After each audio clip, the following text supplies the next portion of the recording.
Aqui é a Esther Ribeiro, editora médica da AFIA, e hoje eu vim trazer um papo super interessante para vocês.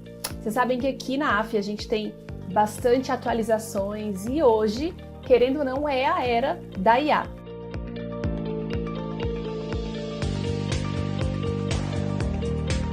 O assunto de hoje é super interessante, eu tenho certeza que todos os médicos aqui que estão na prática clínica já conhecem algum caso, alguma pessoa que se usou disso, e a gente trouxe a doutora Taine, que é editora médica aqui do portal AFIA da Psiquiatria.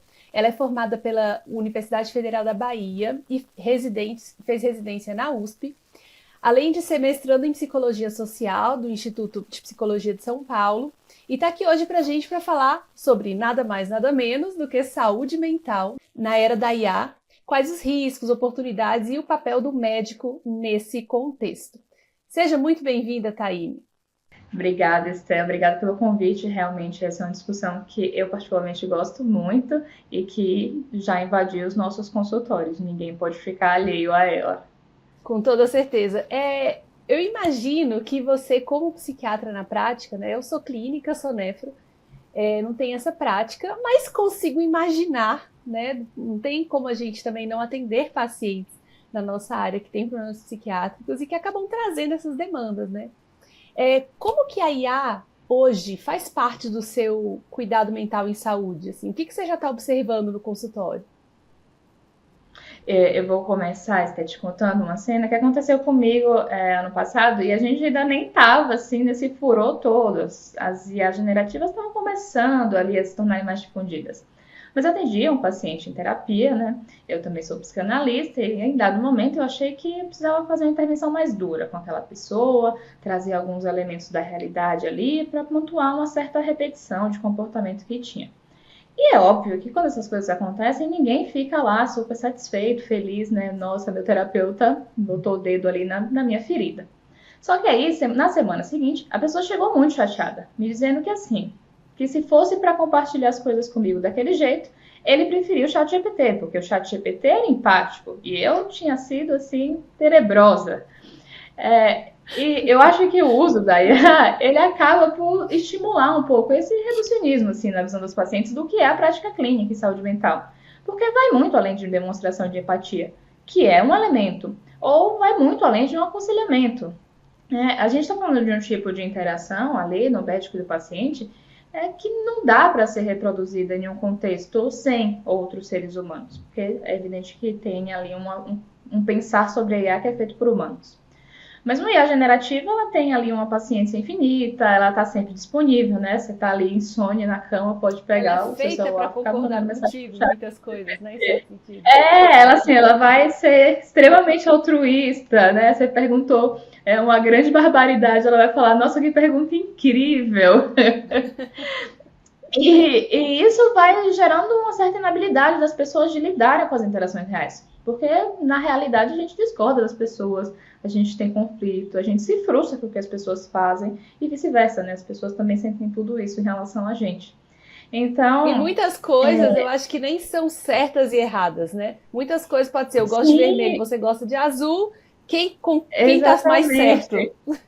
Exatamente, assim, você falou isso, eu lembrei de uma cena que aconteceu comigo, eu tava com umas pessoas que não eram da saúde mental, tava uma mesa meio dividida assim, sabe, saúde mental, outras profissões, e aí a gente da saúde mental tava tipo, não gente, mas tem muitas cores entre azul e vermelho, e os colegas de umas profissões mais de exatas falando, não, é azul e vermelho. Que é isso, assim, a vida é cheia de nuances. E acho que as pessoas têm desaprendido a lidar um pouco com essas nuances que são inerentes ao convívio social. E assim, eu não tô querendo aqui ser injusto dizendo, nossa, a IA é terrível, vamos assim, abolir a IA.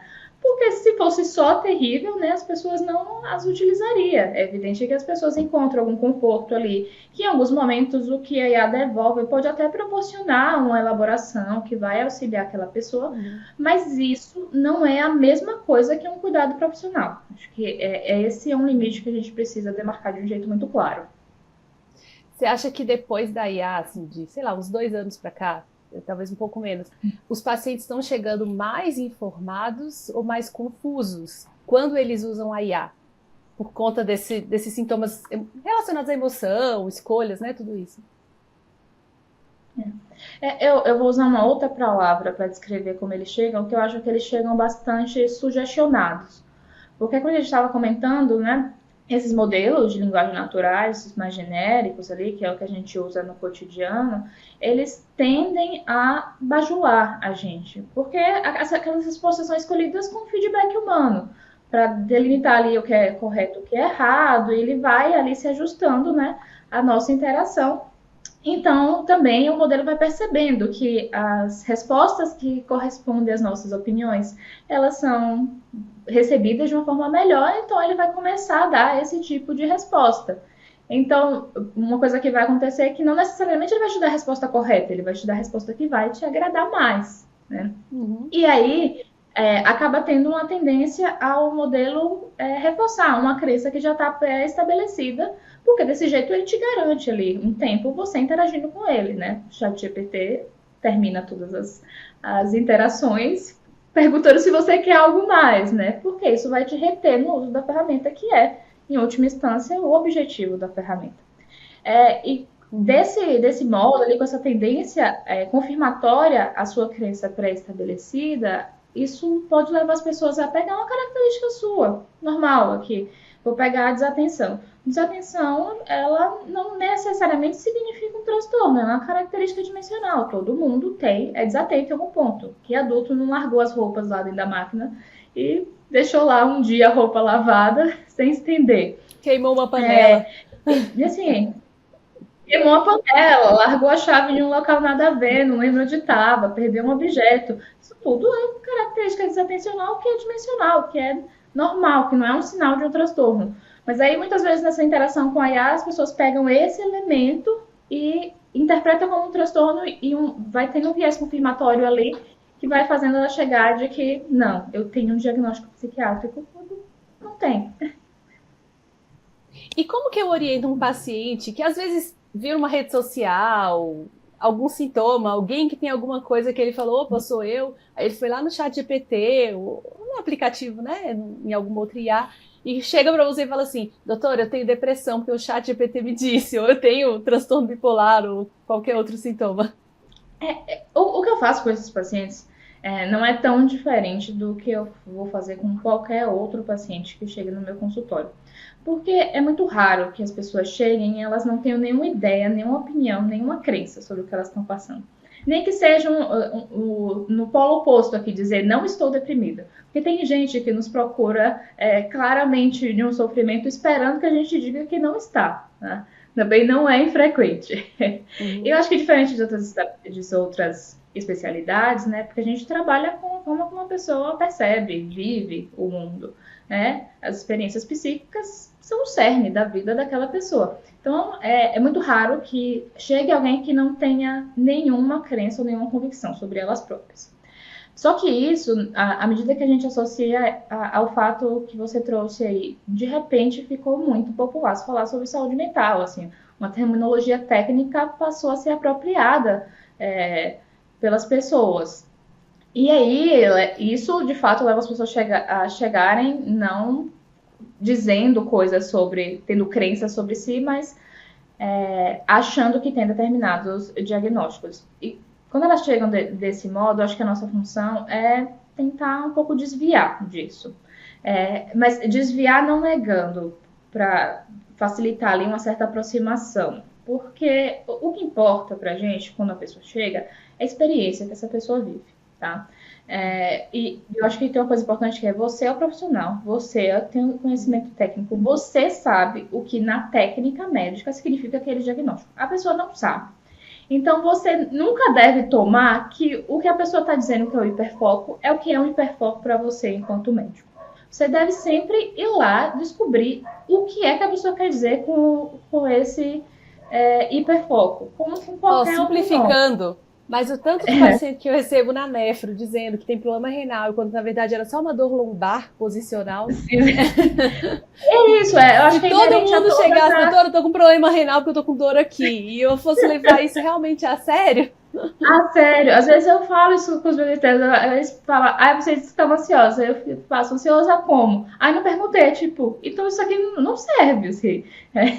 Porque a pessoa diz que a ansiedade pode ser muitas coisas. Sei lá, já recebi gente dizendo que convulsionava era ataque de pânico, tinha só contratura muscular. Então, Uhum, você precisa saber o que é exatamente que aquela pessoa está vivendo. uhum, Só que, para mim, a grande diferença é que esses pacientes que chegam, que procurei na IA disse que eu tenho X, Y, Z, a despeito, em comparação com as outras pessoas que chegavam achando que tem o X, Y, Z, mas achava. As pessoas que procuram a IA chegam com convicção, assim, elas tomam aquilo como verdade absoluta, né?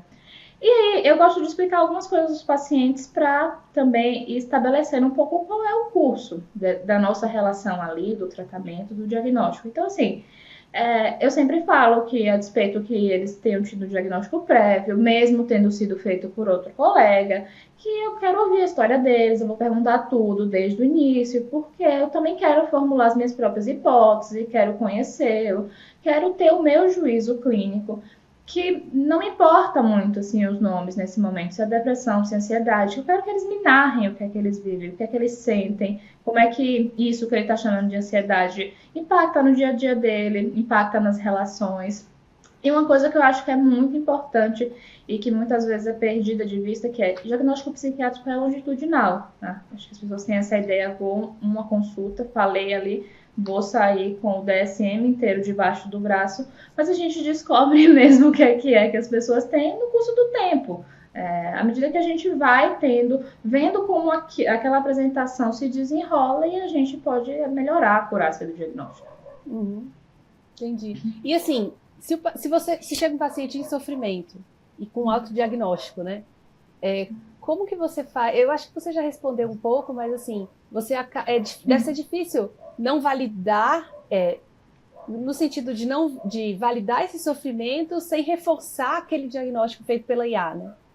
Sim, mas eu acho que tem uma coisa da validação que é a gente valida a experiência emocional e não a crença. Então, Uhum, a pessoa teve uma reação super desproporcional. A gente valoriza o sofrimento, mas a gente não diz que aquela reação está correta, que pode quebrar tudo no meio da uhum, rua, tá? Mas a gente uhum, valoriza que existe um sofrimento ali. E isso é muito do tato clínico, assim, de você escolher que conteúdo você vai validar ou não, tá? Porque se você não tem um tanto esse uhum, tato, vira a validação de chatbot, assim, né? Fala, tipo, nossa, que pena que a sua experiência com a nossa empresa foi xxx. Sinto muito.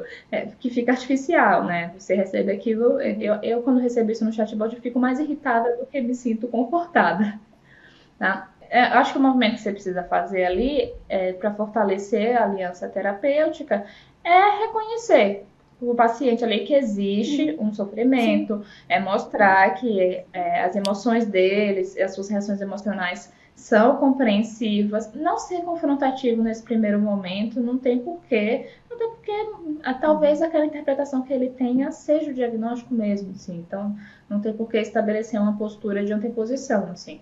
Eu acho que a nossa postura precisa ser algo como, tipo, eu entendo aqui esses sintomas, essas situações, que tudo isso que você está me trazendo causa muito sofrimento, e aqui nós dois vamos juntos pensar quais são as explicações possíveis para esse seu sofrimento, para a partir daí a gente pensar em um diagnóstico e, por conseguinte, o que é que a gente vai fazer para te ajudar. Existem já alguns apps de terapia digital, né? Inclusive estudos mostrando, não com a IA plena, né? Sempre com um profissional por trás, analisando as respostas e guiando isso, e alguns chatbots de apoio emocional e tudo. Acaba Sim. isso se tornando popular. Eu sei que alguns válidos, alguns nem tanto, né? Mas como é que você avalia essas ferramentas? E eu vou começar falando por uma coisa que você já salientou aqui, né? Eu acho que é importante a gente separar esses dois grupos. Um grupo que são IA genéricas, que não foram pensadas para isso, e um outro grupo que são aplicativos que foram estudados, foram concebidos, foram alimentados para ter um perfil terapêutico e que tem no backstage, tem na retaguarda uma pessoa que vai ali intervir diante de uma situação de crise, de uma situação mais delicada. Aplicativos que foram submetidos a estudos científicos, que a gente conhece a eficácia. Né? Porque quando a gente pensa, se a gente pensar no uso de uma IA genérica para uma fundamentação terapêutica, a gente tem alguns gargalos ali que não são triviais. Então, essas IAs reconhecem mal comportamentos potencialmente deletérios, então um discurso suicida que não é tão direto, e acaba reforçando muitas vezes esses comportamentos. Mas, dito isso, separando aqui esses dois grupos de coisas, eu acho que os aplicativos de terapia digital eles são promissores. Quando a gente pensa, por exemplo, em ampliação de acesso a cuidado de saúde mental em contextos de baixa disponibilidade de recursos. Eu acho que mesmo em grandes centros, assim, a gente não tem uma disponibilidade de recurso ali, por exemplo, de psicoterapia que conseguisse dar conta de toda a demanda de saúde mental que nós temos. É importante a gente pensar também que esse tipo de ferramenta, eles conseguem entregar melhor determinados tipos de abordagem terapêutica. Então, se a gente pensar que eu vou pontuar a terapia cognitivo-comportamental, que é mais popular, mais conhecida, mas outras variações de terapias comportamentais também, que são mais estruturadas, é mais fácil de ser entregue através dessas ferramentas. A gente tem outras linhas que são mais difíceis de serem reproduzidas ali. Então, se a gente pensar nas terapias psicodinâmicas, em que a relação médico-terapeuta ou paciente-terapeuta são o cerne do trabalho, e essas são mais difíceis de serem ali adaptadas a esse formato, porque tem uma certa imprevisibilidade da relação, que é um elemento muito importante assim, para a condução do tratamento. A gente tem algo que vai acontecendo ali na relação que fazem com que surjam conteúdos que talvez parecessem banais, passassem desapercebidos, mas que você pega ali o ritmo que a pessoa fala, a entonação, as palavras que ela escolhe, um gesto, você que já conhece aquela pessoa, chama atenção aquilo, você pensa, isso aqui talvez seja importante. E além disso, acho que tem coisas que vai só além da técnica, né? Tem um certo feeling aqui, vou colocar como intuição que você vai desenvolvendo ao longo dos anos que você está em uma certa prática que é difícil de transpor para o IA. Eu, como clínica, vejo isso muito na minha área, quando eu sempre chamo o paciente da porta, por mais que tenha senha, essas coisas. Porque geralmente, eu trabalho com muito paciente idoso, eu quero ver como que ele levanta, o quanto de ajuda ele precisa, como é que está a caminhada dele. Para mim, tudo isso, que conheço os pacientes a longo prazo, faz diferença. Eu sei, ali olhando quando o paciente está levantando, se ele está melhor, se ele está pior, muitas coisas que eu posso investigar.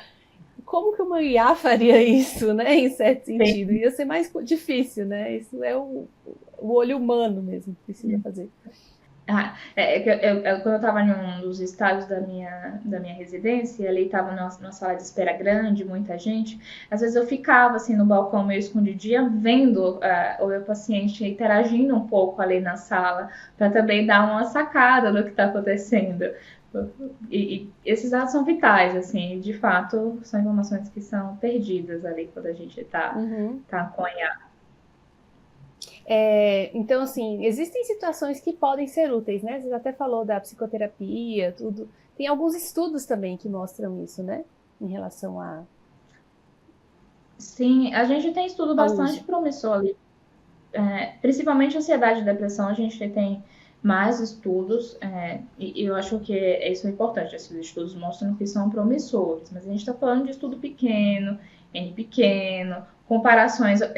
Isso é uma grande questão na psiquiatria, que comparar com o quê, né? Por exemplo, psicoterapia.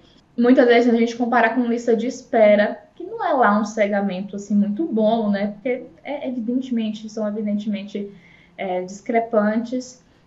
E esses estudos que a gente tem ainda tem segmentos muito curtinhos, né? E quando a gente pensa nesses transtornos mentais, ansiedade, depressão, são coisas longitudinais, de durações temporais alargadas. Então, o que a gente tem é promissor. A gente não tem certeza de que é super terapêutico ainda, porque não temos estudos, não temos tempo para saber isso. E o desenrolar da ciência nos mostrará com mais convicção. Precisamos de mais tempo. Então, assim, agora, para o profissional, para aquela que não é da área, né? E até para o paciente que pode estar ouvindo aqui, quais os principais riscos de você usar essa IA em saúde mental, sem supervisão profissional e simplesmente resolver usar ali para o seu benefício? Eu acho que um deles, a gente já comentou bastante aqui na STEC, é diagnóstico incorreto. Mas, para além da ideia do diagnóstico incorreto, eu acho que é importante a gente pensar para que serve um diagnóstico. Porque quando a gente escolhe dizer para o paciente, você tem X, nossa intenção ali é, explicar, ajudar o paciente a compreender melhor o que ele sente, e a partir disso, como a gente pode mudar a partir daquele diagnóstico. O que é que pode ser feito para transformar aquela situação. E no autodiagnóstico, a pessoa está interpretando, recebendo aquilo do jeito que lhe convém, sem nenhum direcionamento de um profissional. Então, ela pode só se apropriar daquele nome ali como uma desculpa. E aquilo não ter qualquer benefício terapêutico. Tá? Uma outra questão importante é a avaliação de risco, né? Tem muitas nuances que a IA não consegue captar. Então, você já trouxe aqui uma coisa que é a avaliação indireta do paciente. Então, como ele se porta, como ele se veste, o que é que ele está falando ali, o conteúdo do pensamento. Então, uma pessoa que você já conhece, de repente tem um pensamento inteiro muito negativista, assim, que te chama atenção. Mensurar essas mensurações de ideação suicida. Tem uma história que ficou muito famosa, que é uma pessoa que no mesmo prompt coloca que, enfim, que perdeu o emprego, tá mal, e pergunta os pontos mais altos da cidade. Qualquer ser humano captaria imediatamente que tinha uma intencionalidade suicida ali, mas a IA responde quais são os pontos. Então, e como culpar a IA também, né? É só uma ferramenta, né? Mas isso, é uma ferramenta, ela é um modelo de linguagem, ela só aglutina ali um monte de dados, ela não foi feita para captar nuances, não foi pensada para isso, né? Então, nesses contextos, a IA ela pode fornecer conselhos que são inseguros mesmo, então, incentivar a autolesão, dar essas informações aí perigosas sobre suicídio. Tem um outro contexto também que tem bastante relato, que é pacientes com transtornos alimentares, daí fornecer estratégias ali, tanto de restrição quanto de compensação, pensar planos alimentares bizarros muito restritivos, então... É isso, né?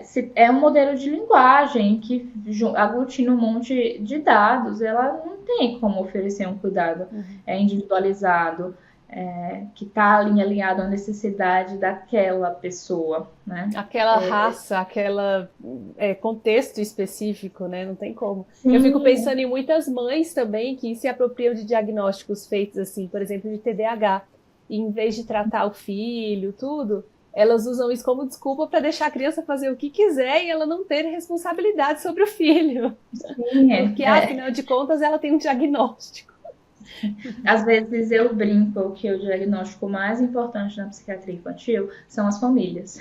Porque a despeito de muitas vezes até ter um diagnóstico, tem um manejo parental ali que está muito inconsistente, que está favorecendo a expressão de determinados comportamentos. E é isso, se a pessoa se apropria do diagnóstico de qualquer maneira, ela só se isenta da responsabilidade que ela tem no cuidado daquela criança. Em relação ao papel do médico mesmo, na era da IA, em um cenário, né, que a gente tem... Eu acho muito difícil um médico comum, né? Não estou falando um médico que não tem acesso à internet, mas o médico comum, ele já tem acesso a essas ferramentas digitais, né? Então, o que continua sendo insubstituível nesse cuidado para a saúde mental? Muito a gente já falou, né? Mas só fazer um resumo, assim, do que para a gente é insubstituível. Eu acho que tem alguns elementos do cuidado de saúde mental que realmente são muito difíceis de serem transpostos pelo IA. E um deles é competência cultural, assim, conhecimento de realidade histórica. Isso é muito difícil de ser memorizado por um chatbot. Eu gosto muito de... a Camila Banandalize, uma repórter da UOL, fez uma entrevista que é muito boa, assim, se as pessoas quiserem buscar para lê-la. Ela passou meses usando uma dessas ferramentas de IA como um terapeuta.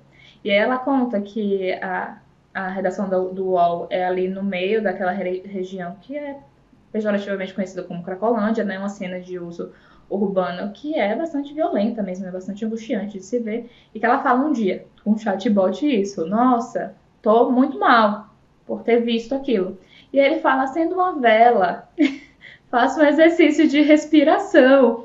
E ela devolve, tipo assim, mas isso é muito raso, eu tô falando de um problema aqui social super complexo. Aí ele fala, nossa, é verdade, né?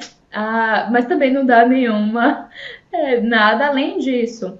E aí ela fala a mesma coisa com o terapeuta dela e eles conseguem pensar várias coisas, né? Sobre por que aquilo especificamente mobiliza ela, pensar como a cidade é pensada, quem circula em cada território. Então, assim, essa finesse da competência cultural o chatbot não tem. E isso se materializa mesmo em como os usuários vivenciam a relação com essas ferramentas. Teve um estudo do JAMA, publicado no final do ano passado, que avalia o uso desses chatbots por adolescentes e adultos jovens nos Estados Unidos. Uhum. E nesse estudo, os participantes negros, eles tinham menos uma percepção de utilidade da ferramenta, que indicava isso, que ele não tinha uma competência cultural para saber separar sofrimentos que eram oriundos de determinantes sociais. Tá?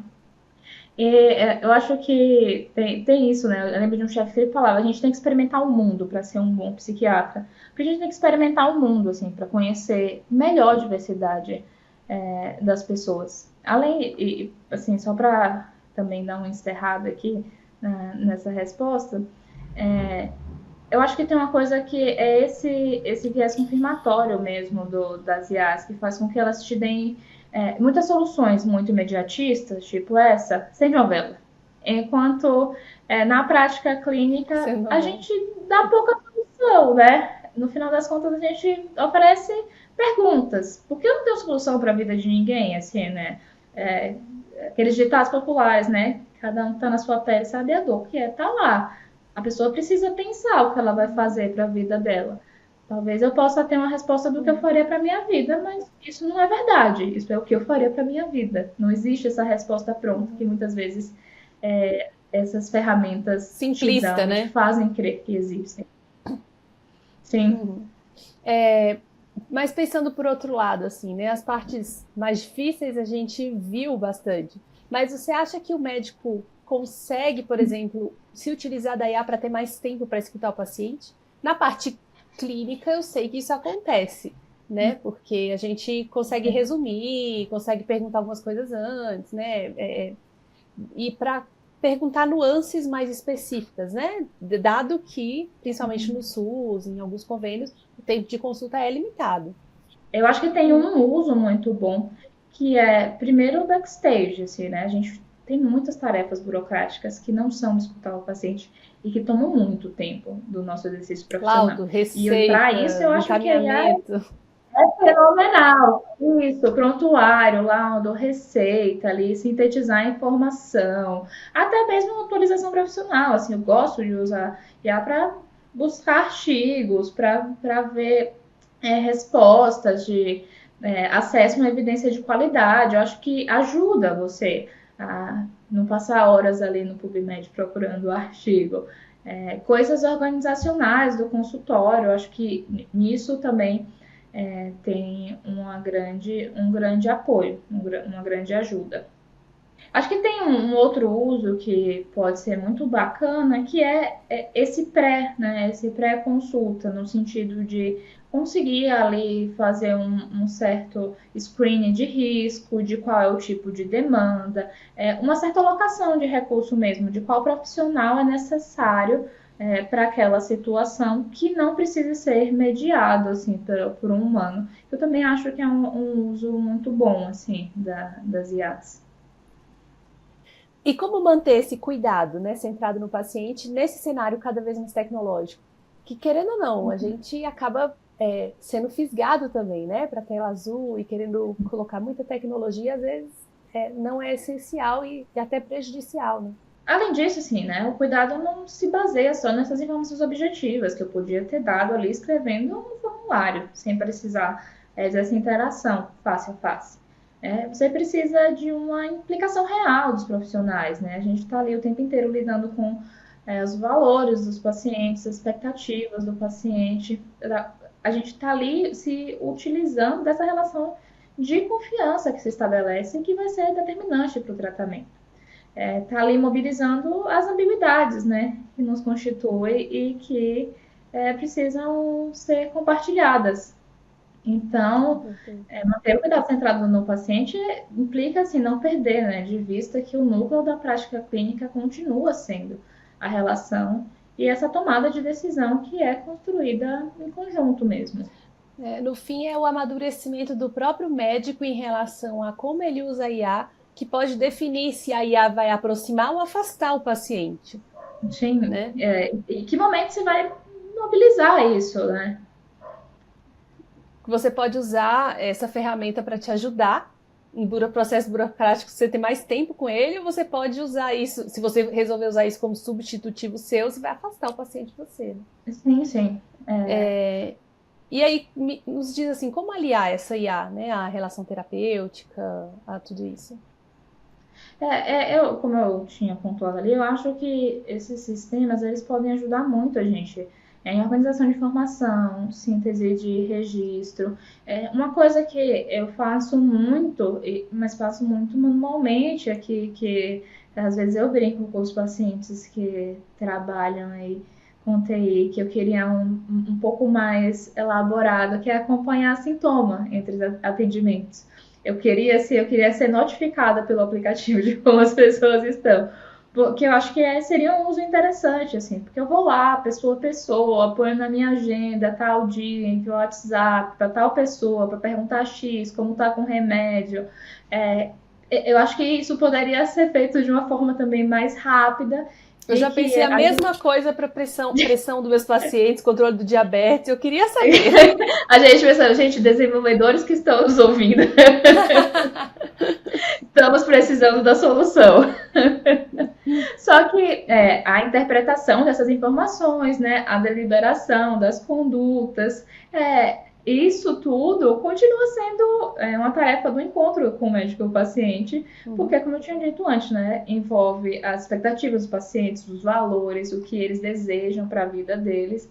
Então, essa etapa posterior, depois da coleta dessas informações, ela é insubstitutível aqui da relação médico-paciente. E como que você consegue pensar, então, nesse futuro aí da IA na atenção primária nos próximos anos? Um pouco a gente acabou já falando, né? Sistemas novos, coisas que nos consigam aproximar melhor, né? Eu consigo vê-las bastante, como eu falei um pouquinho antes também, com ferramenta de triagem. Tem um uso que tem acontecido usando IA já, que tem se mostrado assim muito preciso, que é rastreio de TER, a partir de análise de foto da retina, que é sensacional, assim. Estamos falando aqui de um diagnóstico que está se tornando muito popular, que as pessoas estão discutindo bastante, pro bem e pro mal, né? Porque as pessoas também começam a fazer muitos diagnósticos incorretos. Se a gente tem uma ferramenta de rastreio que é mais específica, a gente está em um cenário muito bom.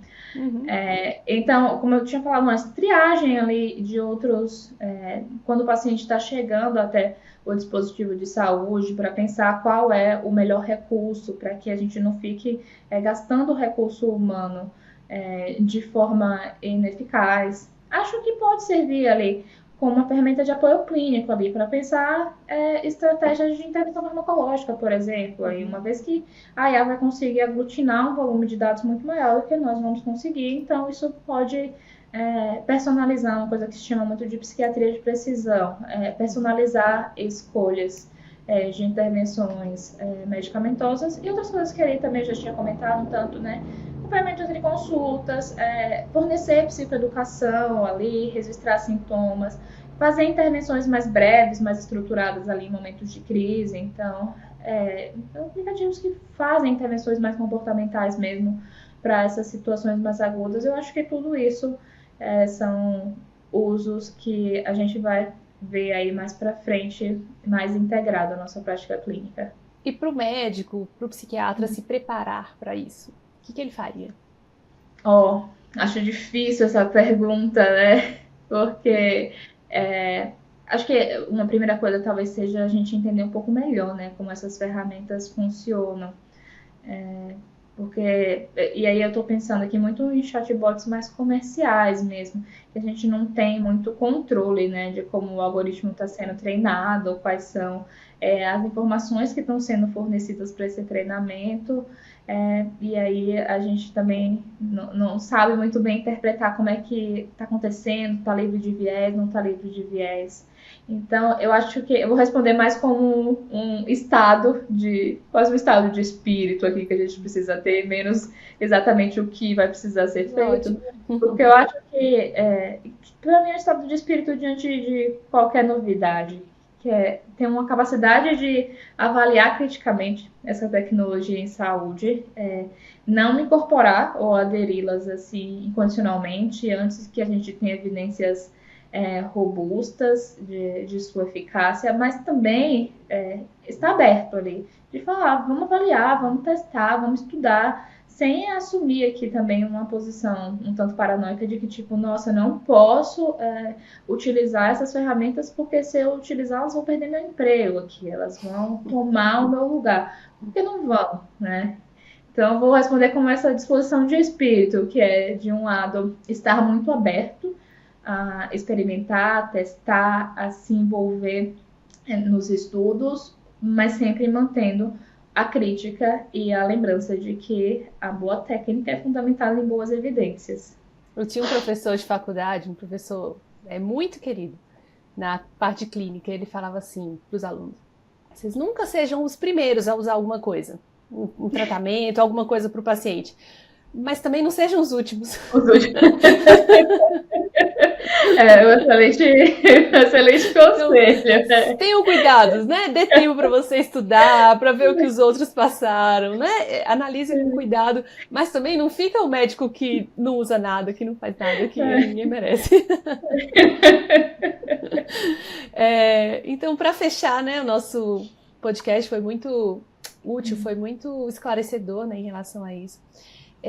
A gente vê que a IA teve um boom, né? Tipo, vamos perder nossos empregos, a IA vai substituir tudo, e agora a gente está numa fase, digamos, talvez mais madura, né? Mas começando a entender como funciona, né? O público geral, e sabendo que isso não vai acontecer, que o mundo, né, precisa de relações humanas, precisa de pessoas, precisa estar junto.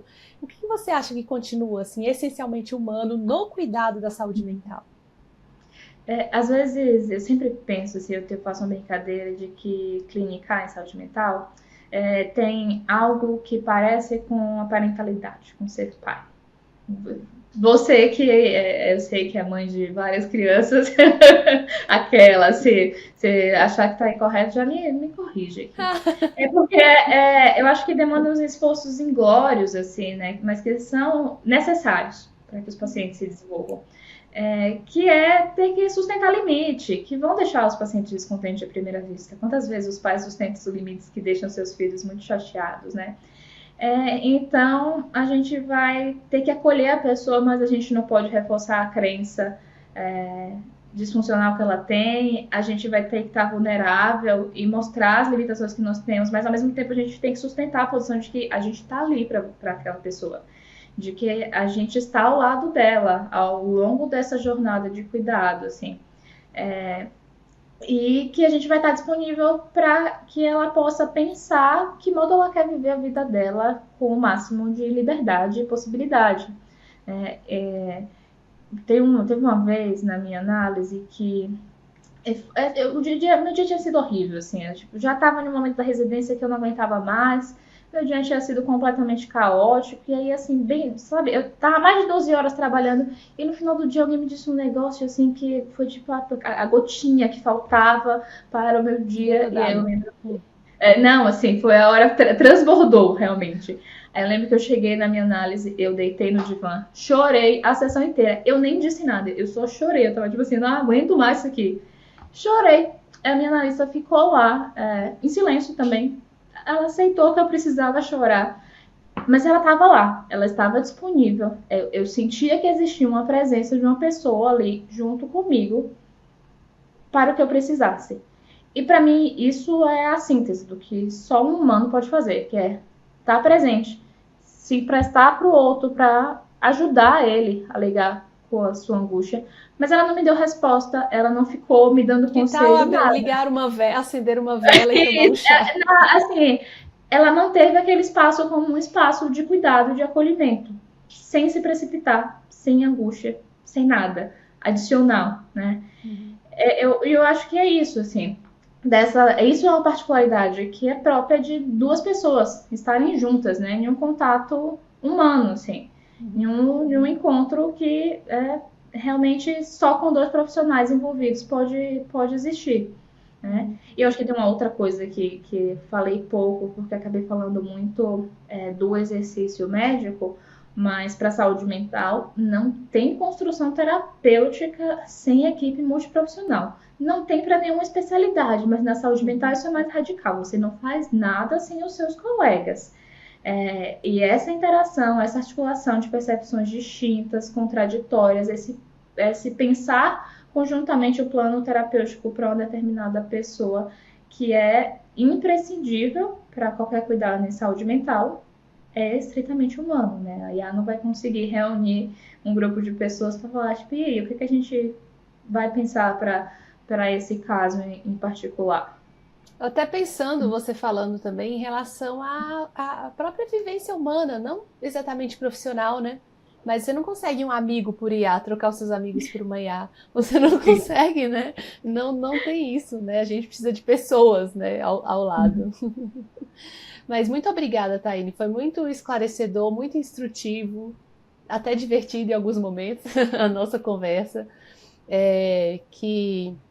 E nossa grande intenção aqui, nosso grande anseio é que os médicos realmente possam se utilizar bem da IA para o benefício em comum que a gente quer, né? O bem-estar do nosso paciente, que ele viva bem, viva melhor, não de forma sem sentido, né? Em relação que a IA pode usar, mas a IA sim tem o seu benefício e a gente tem que estar aberto a entender como elas funcionam para que a gente possa fazer um bom uso delas. Muito obrigada mesmo.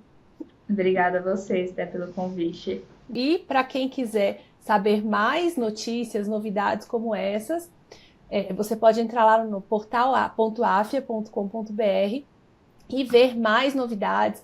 Tem os textos lá da Taine, tem textos meus relacionados a IA também, essas ferramentas. Então você pode entrar ali, se atualizar, até saber o que você pode... Se eu, poxa, não sei nada de IA, estou começando, como eu começo? Tem texto sobre isso também. Então entra lá no portal, acessa, para você ficar sabendo mais novidades.